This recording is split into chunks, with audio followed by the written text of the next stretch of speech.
بسم الله الرحمن الرحیم. دوستانو سلامونه او نیکې هیلې.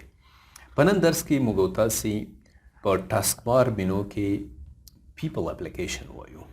ګوره پیپل اپلیکیشن چې دی دا داسې دی لکه زموږ تاسې په موبایل کې چې کانټاکټس وي که نه، په کانټاکټس کې موږ تاسې خپل د ملګرو شمیرې ثبت کوو، خپل د فامیل د اعضاو شمیرې ثبت کوو، دا ځان سره ساتو، د هغوی اډرس ځان سره ساتو، اډرس بوک غوندې. داسې یو کوچنی اپلیکیشن په وینډوز 10 کې هم موجود دی، پیپل په نوم باندې. راځئ په نن درس کې موږ تاسې د اپلیکیشن وایو.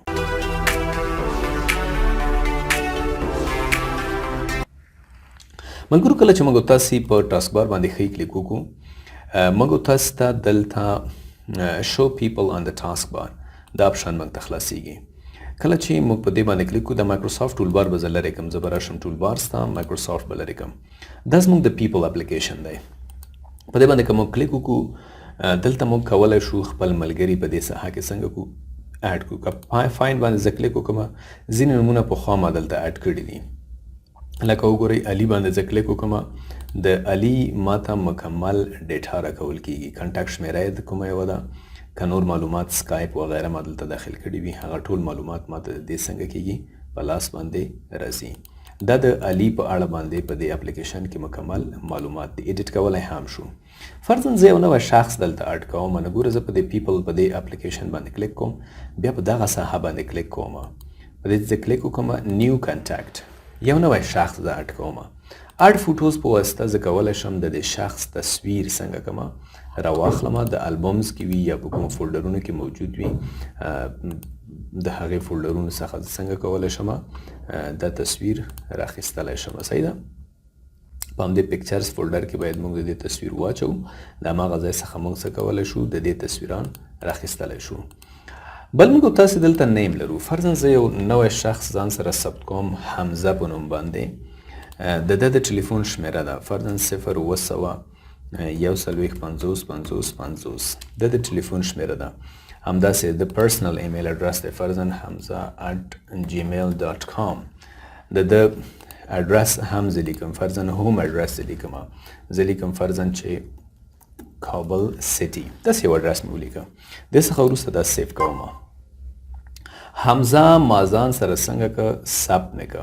که زه اوس د پیپل اپلیکیشن ته راځم، دلته فایند ته راځم، دلته وګورئ حمزه ما سره موجود دی. صحیح شوله؟ حمزه ما سره په دې ځای کې څنګه دی موجود دی. که زه په دې باندې کلیک وکړم، ما ته د حمزه مکمل معلومات راځي.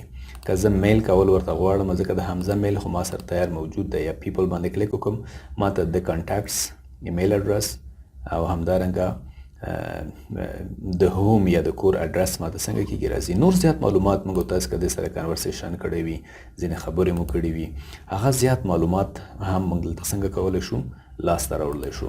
نو پیپل اپلیکیشن چې دی د دې په خاطر باندې دی چې موږ په خپل کمپیوټر کې د خپل ملګرو دوستانو د هغوی اډرسونه، د هغوی ټلیفون شمیرې، ایمیل اډرس، عکس، کانټاکټ نمبر دا ټول ځان سره ثبت کړو او د هغې څخه موږ په مختلفو لارو چارو کې استفاده وکړو.